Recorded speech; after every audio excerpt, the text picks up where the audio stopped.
So our topic for today is chapter 2, customer relationship and customer services. So yun. So lesson 1, relationship marketing. So okay.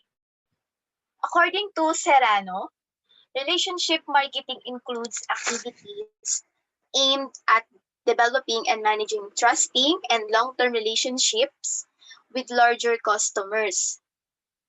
For example, customer profile, buying patterns, and history of contacts are kept in sales database. Relationship marketing is a strategy designed for customer loyalty, interaction, and long-term engagement to be fostered. Customer relationship focuses more on long-term customer retention than acquiring large numbers of new and potential single transaction customer. So dito sa marketing, ang pinaka-focus natin dito lagi ang customer. Aside from product, ang another focus ng marketing ay yung customer. Kasi syempre bago ka mag-build ng business, bago ka gumawa ng product, of course, dapat kilalanin mo munang mabuti yung customer mo. Kung ano ba yung behavior niya, yung buying behavior niya, spending behavior, kung ano yung trending nowadays, kung paano ba siya nagre-react pag merong 50% sales, gano'n. So, aside from making a product na competitive, dapat kilalang-kilala mo yung customer mo. That is why meron tayong meron tayong tinatawag na target market.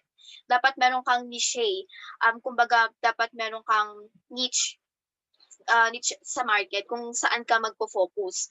For example, hindi kasi puwedeng all ages, all genders, or all types ng tawag dito, ng lahi, papasukin mo sa marketing. Dapat meron kang focus. For example, teenagers lang or moms or babies, gano'n. Para malaman mo at mapag-aralan mo kung ano ba yung behavior nila. Hindi yung sari-sari kasi 'di ba mahirap ng pag-aralan yun. Unless kung sobrang lalaki na ng business mo at, kaya mo na siyang i-handle. Pero 'pag lalo na 'pag nag-i-start ka, better na meron kang specific na, target market, gano'n. So dito, sa relationship marketing, ang aim nito is to ayun nga, yung for customer loyalty, interaction, and long-term engagement. So 'di ba 'pag nagbi-business tayo, hindi naman natin aim na na laging may bibili lang gano'n, tapos laging first timer lang, tapos hindi na umuulit. Ang aim natin dapat pauulitin nating bumili yung mga customer natin. So dapat pag-aaralan natin 'yun. For example, dapat maganda yung behavior ng mga tauhan mo sa business, dun sa, tindahan mo. Dapat approachable sila, ganyan. Iti-train mo din sila kung paano makapag-interact sa mga customer. Siyempre 'di ba ikaw 'pag suplada yung tindera 'di ba, sa iba ka nalang bibili, so gano'n. Dito ang aim natin is papaulitin nating pabalikin yung customer, hindi puwedeng isang beses lang siya babalik. So dapat meron tayong, magandang first impression sa mga customer natin na which is dapat babalik sila. Ayan, customer relationship focuses more on long-term customer retention than acquiring large numbers of new and potential single transaction customers. So yun nga, anhin mo nga ang large number na kung isang beses lang naman babalik. Kunyari 'pag soft opening mo, dahil 50% yung price ng binebenta mo, maraming bumibili pero isang beses lang sila babalik. So dapat gagawa ka ng impression na babalik sila, ganyan. So dapat in life gano'n din tayo. Hindi tayo parang, make sure na pababalikin mo yung tao sa'yo, gano'n lang yun. Puwede mo ring i-apply yun yung gano'ng strategy sa marketing. Hindi puwedeng lang, isang beses lang siya, bibili sa'yo.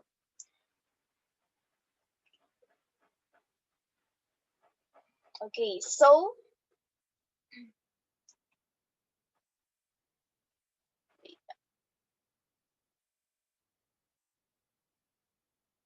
Okay. Relationship marketing is designed to develop strong connections with customer by providing them with information directly suited to their needs and interests by promoting open communication. So dito, yung another strategy is parang magkaroon ng communication between the business and the customer. So dapat merong strong connections by providing them with information. So, ano nga ba yung mga yun? Example, yung mga commercials, ayan. Alam natin na yung medyo maganda yung competition ng Jollibee tsaka ng McDo in terms of commercial, di ba? Gumagawa sila ng senaryo, ng mga scene na which is makaka-relate yung buong pamilya, ganun. Isa rin yun sa way para magkaroon ng strong connections with customer and with the business. Kumbaga, kunyari family-oriented kunyari ang Jollibee, gano'n. Ta's meron pang 'di ba merong mga scene din na, for heartbroken, for mga relationship, 'di ba, for family, gano'n. Ibig sabihin parang medyo nakikita ng mga customer nila na medyo makatao 'tong Jollibee or McDo, gano'n. Hindi puwedeng basta ka lang magbebenta tapos parang wala kang pake sa ano mo, customer mo, basta makabenta ka lang. Dapat medyo lalagyan mo ng puso tapos may impact sa customer. So, ito yung mga characteristic of relationship marketing. First, it focuses on the long term rather than short term. So, sino bang may gusto ng short term lang, 'di ba? Lahat tayo, ang ini-aim natin is long term palagi. Kasi sayang naman na mag-i-invest ka sa isang bagay tapos pang short term lang siya. Ayun, in life, 'di ba? In life din, mahirap na nag-i-invest ka sa isang bagay tapos pang short term lang siya. Okay, na nage-gets niyo ba? So dapat, yung pag-i-invest mo, good for long term na siya para hindi sayang yung effort mo. Ayun. So gagawin mo yung lahat para tumagal yun, yung relationship mo between the business and the customer. Ayun. The next one is it focuses on partners and customers rather than on company's products. Ayun nga. So, sa relationship marketing, hindi sila nagfo-focus sa products. Kumbaga, 'di ba, ang focus isa rin kasi sa focus ng marketing ay yung pagbi-build ng magandang products, yung pagre-recommend ng magandang products or services. Dito sa relationship marketing, ang focus nito ay yung partners and yung customer. So, for example na lang sa Apple, 'di ba, ang Apple kasi ang focus nila ay yung products. Yung products nila, eh. So, kahit gaano yan kamahal, kahit wala kaming pake kung gumastos ng malaki yung customer namin basta maganda yung product namin. Okey lang yun kasi ano na sila, eh, kumbaga parang established na yung company na yun. Pero 'pag nag-i-start ka ng business dapat medyo mabait ka sa customer mo, sa mga partners mo, gano'n siya. So, eto yung aim ng relationship marketing. So, customer rather than products, tapos long term rather than short term. So the next one is it puts more emphasis on customer retention and growth than on customer acquisition. So when we say customer acquisition, ito yung pag-a-acquire mo ng customer, parang paghahatak mo ng mga panibagong customer. So sa relationship marketing, hindi nila focus yun. Ang focus nila is customer retention. Kung hangga't maaari, kung sino yung una nilang customer, dapat mananatili yun sa kanila. Dapat ma-maintain nila yung magandang relationship ng una nilang customer. So kahit hindi na dumating yung mga bagong tao, kahit wala nang dumating, basta yung mga unang batch ng customer mo, sila pa din yung mag-i-stay sa'yo. Ayun. Kasi, in the long run, kunyari meron ka ng loyal na customer, magiging marketing mo na din sila kasi magre-recommend sila na mismo yung magre-recommend ng product mo, sila na mismo yung tutulong sa'yo na mag-build yung business mo. So, hindi mo na kailangang gumawa ng mga advertisement or ng iba pang strategy para maka-acquire ng customer. So, better na sa una pa lang alam mo na kung paano mo na i ah, i i-stay yung customer or yung tinatawag na customer retention kasi in the long run, sila din ang tutulong sa'yo. Sila na yung magre-recommend ng product, gano'n. Sila na yung parang tinatawag na word of mouth. Ganun siya. So, dito sa relationship marketing, customer retention than customer acquisition. The next one, it relies on cross-functional teams that rather than on department and departmental level work. So dito, it relies on cross-functional teams. Kumbaga, dito, instead na 'di ba departmental level, kumbaga may mga level ng ano, may mga top level, middle level, merong bottom level. So dito dapat merong cross-functional teams. Kumbaga wala akong pake kahit ano ka lang, kahit subordinate lang kita, basta magtutulungan tayo kasi alam parang at as long as meron kang mare-recommend na strategy, maririnig ko yung opinion mo, um, makakapag put ka ng or makakapagbigay ka ng insight mo about the strategy that we are doing. So yun. So dito cross-functional teams rather than departmental level. Kumbaga as long as kahit na subordinate ka lang, pwede kang mag-recommend ng mga course of action, mga recommendations, innovations, ganun. On the fifth naman, it relies more on listening and learning than talking. Ayan. So, syempre customer nga ang ating focus sa relationship marketing. So, dapat laging customer is right. So, dapat instead na mag-recommend ka ng mag-recommend, mag-talk ka ng mag-talk like yung sa mga sales talk, better na mas makikinig ka. Paano ba yung sinasabi dito listening? Kung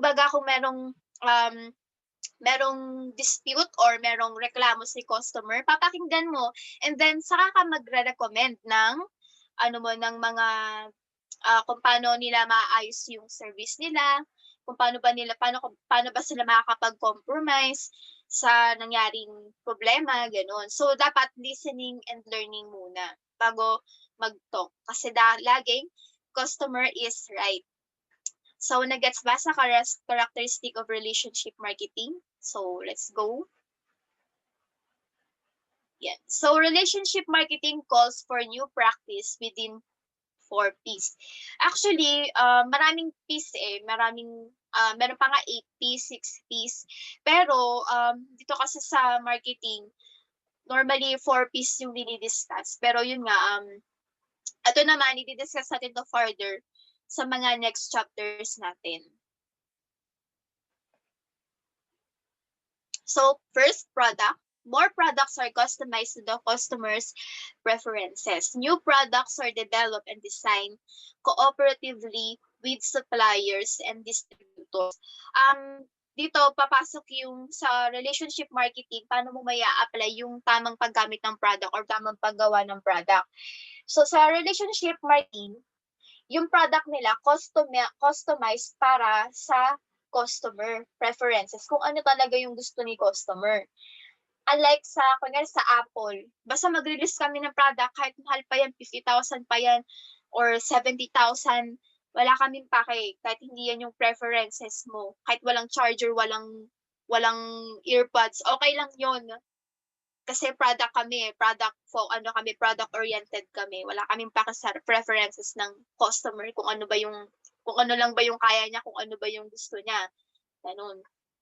Pero meron pa nagbibili kasi brand yun eh. Apple yun, 'di ba? So yun. Pero sa relationship marketing, kino-customize natin or ginagawa natin yung isang product sa kagustuhan ng customer, yung preference ni customer, tsaka kung ano yung pangangailangan niya. So, dito gagawa ka ng mga survey, kunyari kung ano ba yung gusto niyang, kunyari sa milk tea, 100% sugar, 75%, ganon. Ayun, mag-design ka lang din ng new products with suppliers and distributors. So next, the price naman. Paano natin siya i-connect sa relationship marketing? The company will set a price based on the relationship with the customer and the bundle of features and services ordered by the customer. In business-to-business marketing, there is more negotiation because products are often designed for each customer.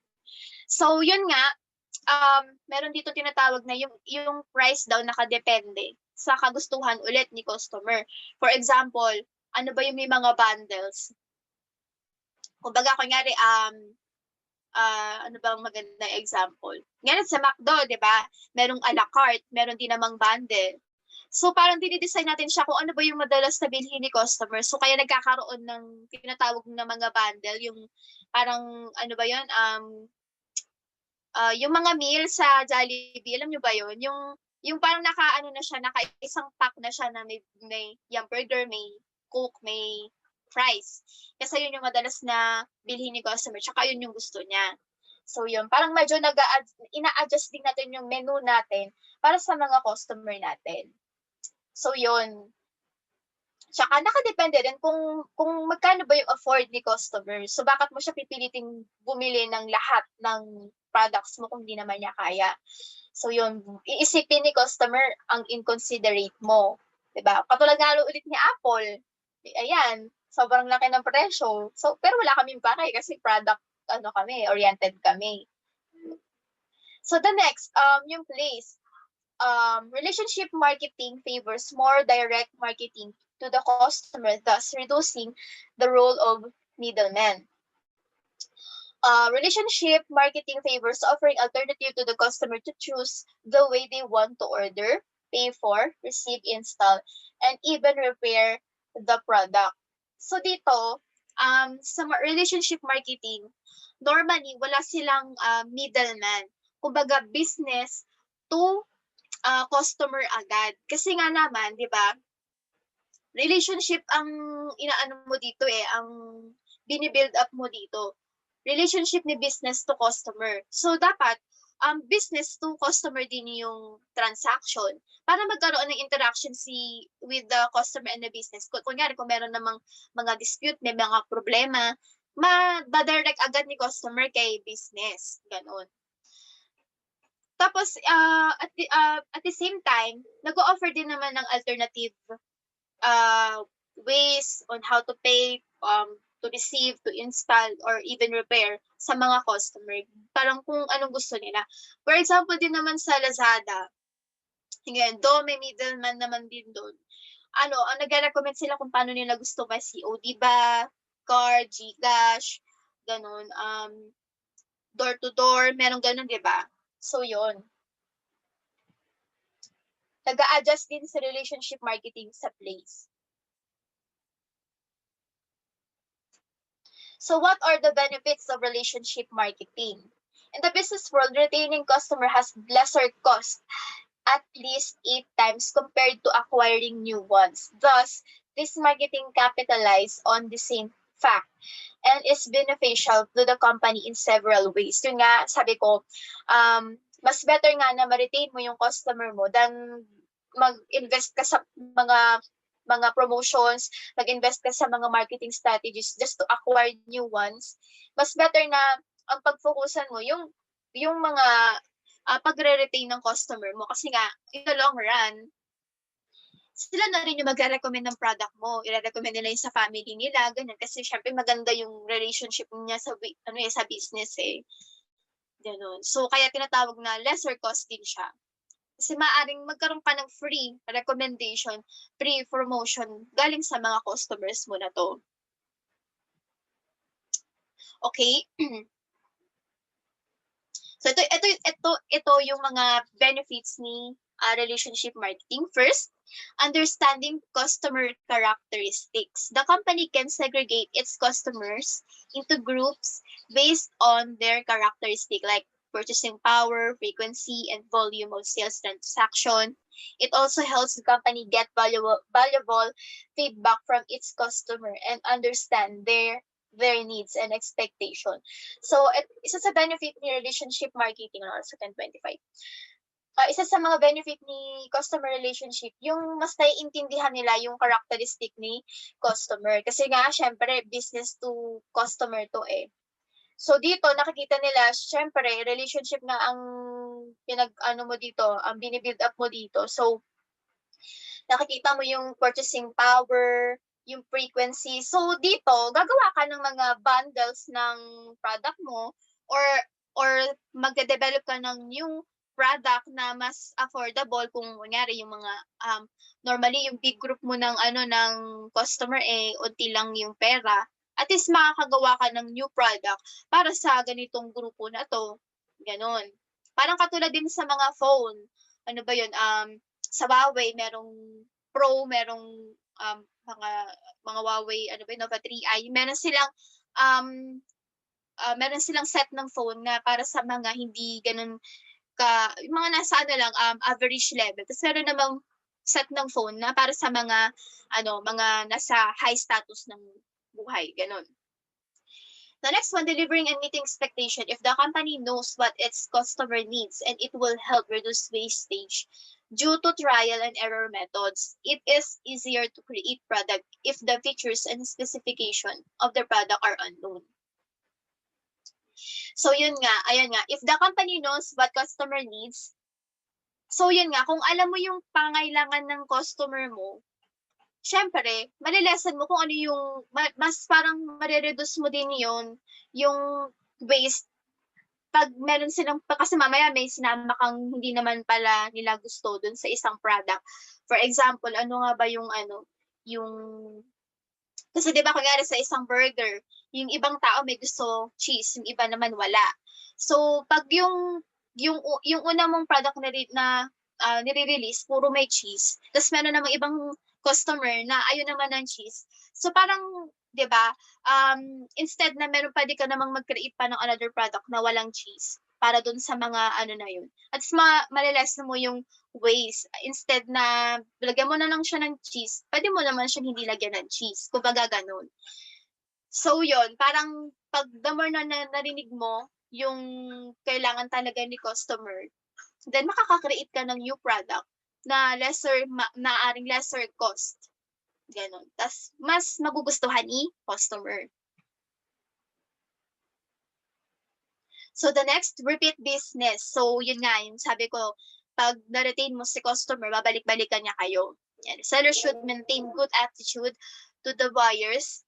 By doing this, buyers will feel that they do not need to switch sellers.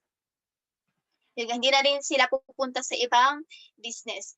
And sa fourth, prevents negative transition. Trust and loyalty go hand in hand, and it is super beneficial for all business. It will help prevent customers from turning to competitors. Dito rin papasok yung mga tinatawag na scammer. 'Di ba minsan ang aim lang kasi ng ibang business magkaroon lang ng new customer, tapos ini-scam nila. Syempre 'di na 'yan uulit. Ang aim mo dito is yung trust and loyalty. Kunyari ang mahal-mahal ng pagkain tapos ang pangat naman ng lasa, 'di ba? Parang ini-scam mo din yung customer mo nun. So dapat dito, trust and loyalty. Kung magkano binayaran ko, dapat gano'n din yung value na makukuha ko, masarap yung food na nakuha ko. Gano'n siya. Kasi 'di ba 'pag gano'n, kunyari ang mahal-mahal ng binayaran ko tapos 'di naman masarap, 'di na ako uulit. The last one is yung word of mouth marketing. A happy customer will always promote the business. Yun nga. Kaya siya tinatawag na lesser cost kasi magkakaroon ka ng free promotion, free recommendation para sa mga na-retain mong customer. Lalo na pag maganda ang relasyon nyo sa isa't isa. Siya na mag-recommend ng products na yon sa ibang tao. At hindi mo nagagastusan yon yung promotion na yon.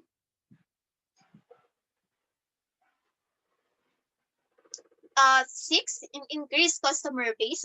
Satisfied existing customer is 100% more likely to recommend a product or service to a prospective customer. Apart from customer referrals, there are several other ways to increase customer satisfaction by employing methods of utilizing social networking, website, blogs, informal surveys, benefits on loyalty cards, timely response to complaints, and requests as a constant reminder of its presence around and retention equity is improved by enhancing customer satisfaction.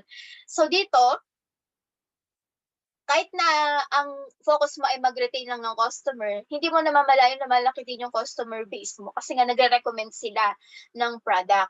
So dito dapat papasok din yung pag-utilize mo ng social networking like Facebook, like IG, or Twitter, kahit nga hindi ka na mag-build ng panibagong websites or blogs, kasi mismong itong mga na-retain mong customer mismo ang gagawa ng vlogs or blogs mo para sa'yo. Ganun siya. Yan, actually, di rin mawawala ang loyalty cards. Kaya sa mga Starbucks, ayan, di ba meron silang mga card na pag bumibili ka ng, parang dati ata kasi di ba 12, magkakaroon ka ng free. Ganun siya. So, parang syempre, ikaw, babalik-balikan ka kasi gusto mo makakuha ng star. O kaya ngayong mag-e-end na ang year, yung mga planners, ayan, isa yan sa pinag-iipunan ng mga workers.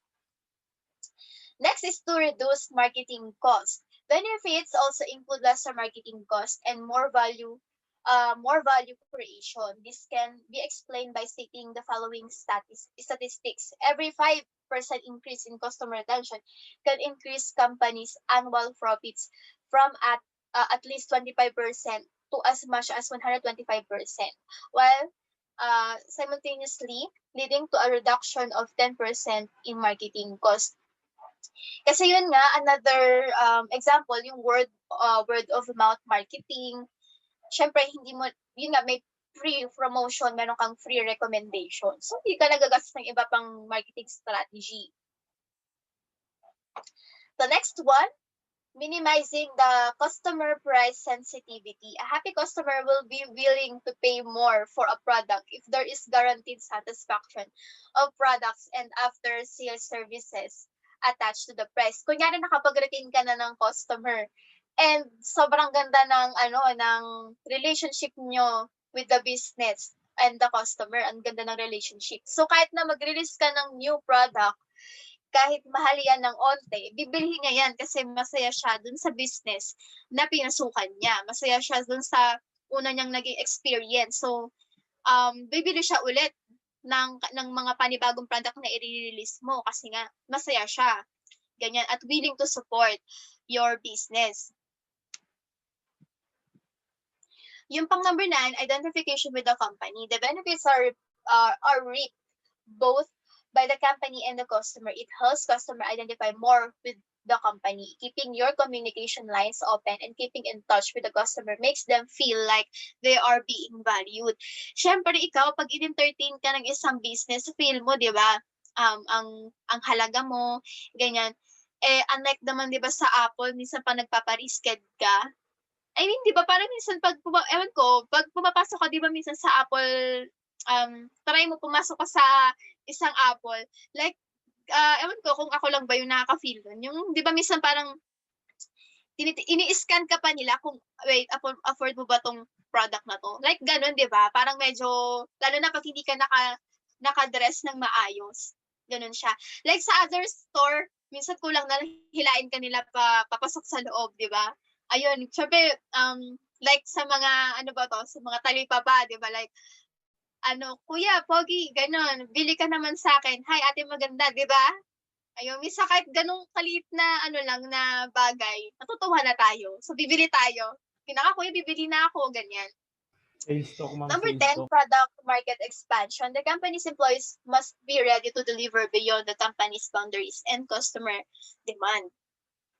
So yung dahil nga lumalaki ang ating business, so dapat ang mga employees mo, equipped sila at saka knowledgeable sila to deliver, lalo na pag since lumalaki nga yung business nyo, lumalaki yung market nyo, dapat willing sila at yun nga, equipped at skilled sa pag deliver ng product outside dun sa ina-expect nating market or business.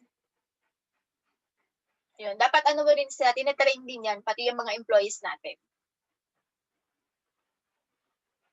So here are the example of companies using relationship marketing. Actually, yun nga meron akong na kanina, yung Jollibee. Actually, yun nga, Jollibee, McDo, yung Coke.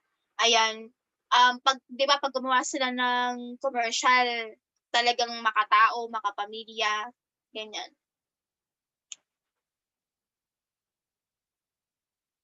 So, ito yon yung mga IKEA, and pwede nyo rin siyang i-research. Yung mga airlines, Dell, yung mga laptops, gano'n. 1036, so okay. Ito yung last lesson natin for today. Sana makaabot 10:36. Okay, customer relationship and customer service. So far ba nagigets nyo? Nakikinig ba kayo? Okay, customer value.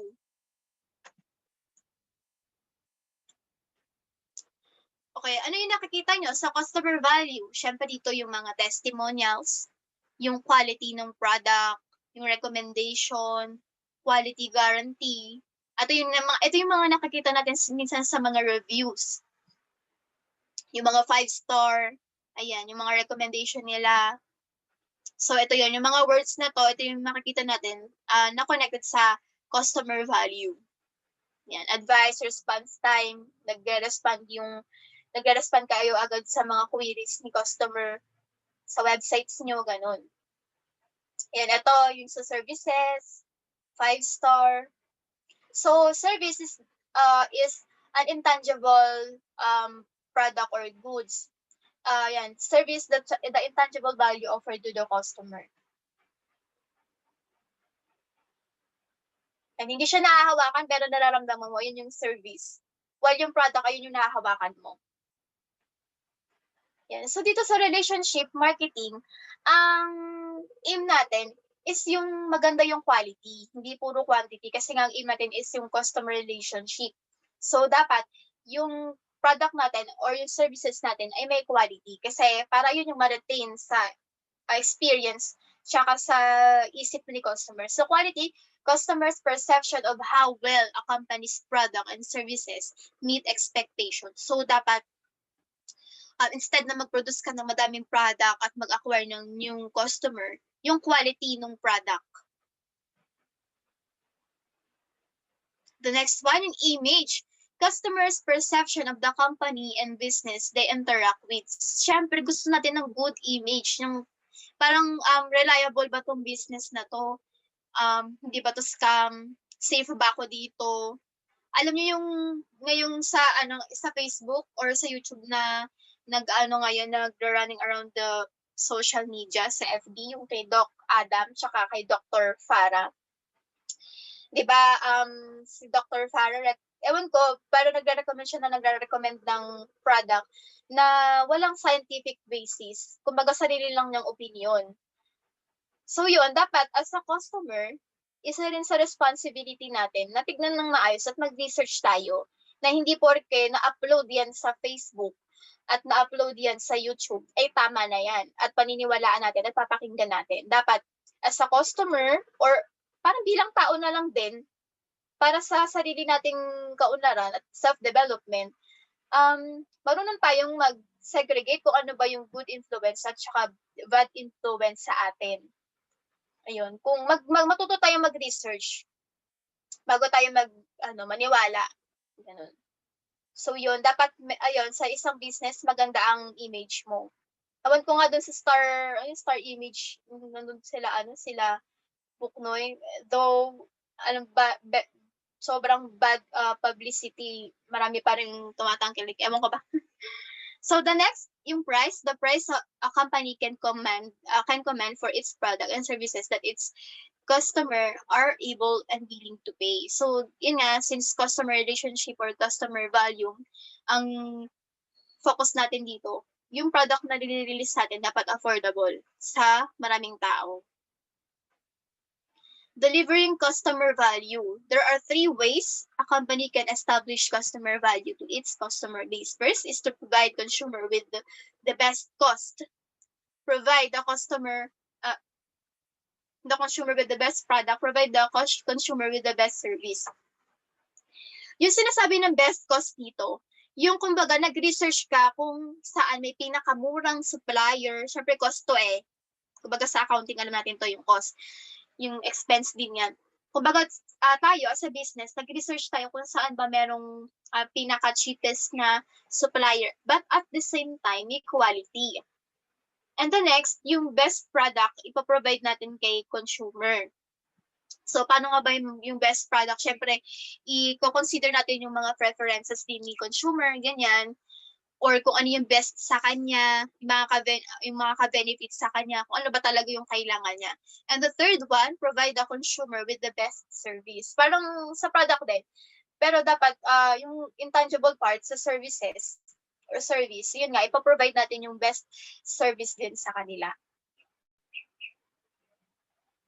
Kumbaga, kahit anumang status niya sa buhay, since consumer mo siya, itatrato natin siya ng maayos. Hindi porke iba yung trato natin dapat sa mahal magbayad sa mura magbayad. Dapat pantay-pantay yun. So, importance of the consumer value. First, designing and providing superior customer value are the keys to successful business strategy in the 21st century. The second one, value reigns supreme in today's marketplace and market space. Customer will not pay more than a product is worth and will reward excellence. A customer-centric culture provides focus and direction for the organization, ensuring the exceptional value will be offered to customers. Fifth, in designing and delivering superior customer value propels organizations to market leadership positions in today's highly competitive global markets, absolute advantage. And then sixth one is providing outstanding customer value has become a mandate for management. So, in total, mahalaga din talaga na pinagpo-focusan natin yung customer natin. Hindi yung ano lang, yung product itself, makabenta lang tayo. Sa marketing, ang aim natin dito is yung customer value. Kasi, yun nga, someday, makakatulong din yun sa atin. Yun, huwag tayong masyadong yung parang mag-produce ng maraming product, hanap ng customer. Yun. So, nag-gets ba? Yung pang-7 naman, in choice-filled arenas, the balance of power has shifted from companies to value-seeking customer. Yan. Dati, lang yan eh. Dati, ang focus nila ay makapag-produce maraming product, makabenta ng maraming product. Ngayon, yung value, yung pagbavalue sa mga customers na. And then, 8, managing customer value is even more critical to organizations in the new service and information-based economy.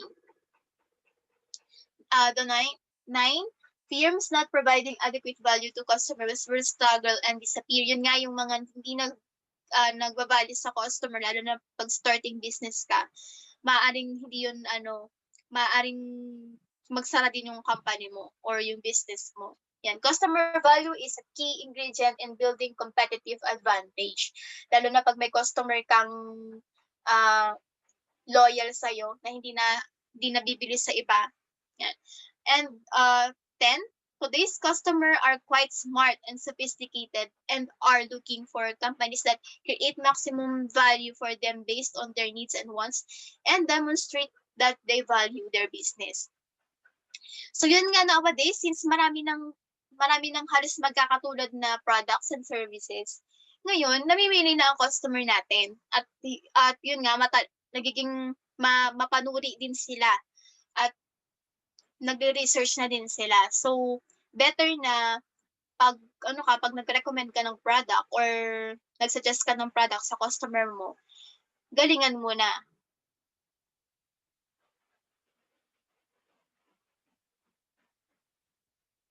Yan, how to create more value. First, understand what drives value for customer. The next one, understand the value proposition and identify the customer and segment where the company can create more value relative to competitors. So, magbe-benchmark ka. Isipin mo bakit kaya ang dami nitong customer, ano kayong ginagawa nila. Yan, create a win-win price, meaning win-win price. Kumbaga, bibili siya sa'yo, yung customer mo, bibili siya sa'yo, nakuha mo yung price na kailangan mo as a business, and at the same time, nasatisfy mo yung customer mo. Kaya siya win-win. Kumbaga, parehas kayong panalo yung business and the customer side. Focus investment on most valuable customers. So, instead na mag-invest ka sa new new promotion, new advertisement, mas mag-invest ka na lang dun sa strategy na makakapag-add ng value sa customers. So yon, that's all for today, 10:46. So ano tayo, dismiss tayo ng 11. So yon, next lesson natin itong customer relationship, and then maglo-long quiz na tayo. So ang coverage ng quiz natin ay chapter 1 tsaka chapter 2. So itong PowerPoint lang naman yung pag-aralan nyo. Kasi dito lang naman din ako kukuha. So yun, any question guys? Meron na bang balita dun sa ano niyo? Sa product nyo?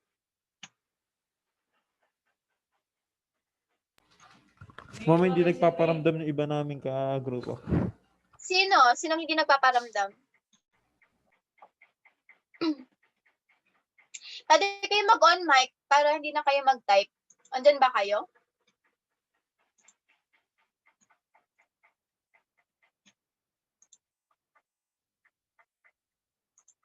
Hello?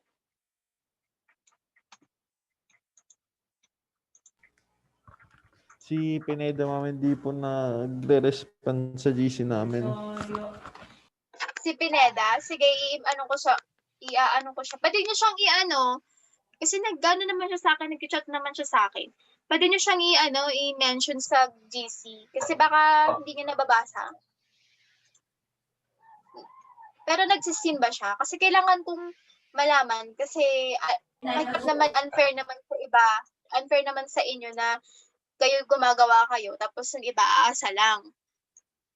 Mahirap yung ganun. Kasi syempre, nag-exert kayo ng time. So ako, ang hanggat maaari, gusto ko, nag-e-effort lahat. As a leader, kung meron na kayong leader, as much as possible, pilitin yung magkaroon sila ng ambag kasi hindi ko tatanggapin yan pag wala silang ambag. Kasi unfair yun sa inyo. Unfair yun sa mga nag-e-effort. Ayun, sino yung mga hindi yung hindi nagre-respond?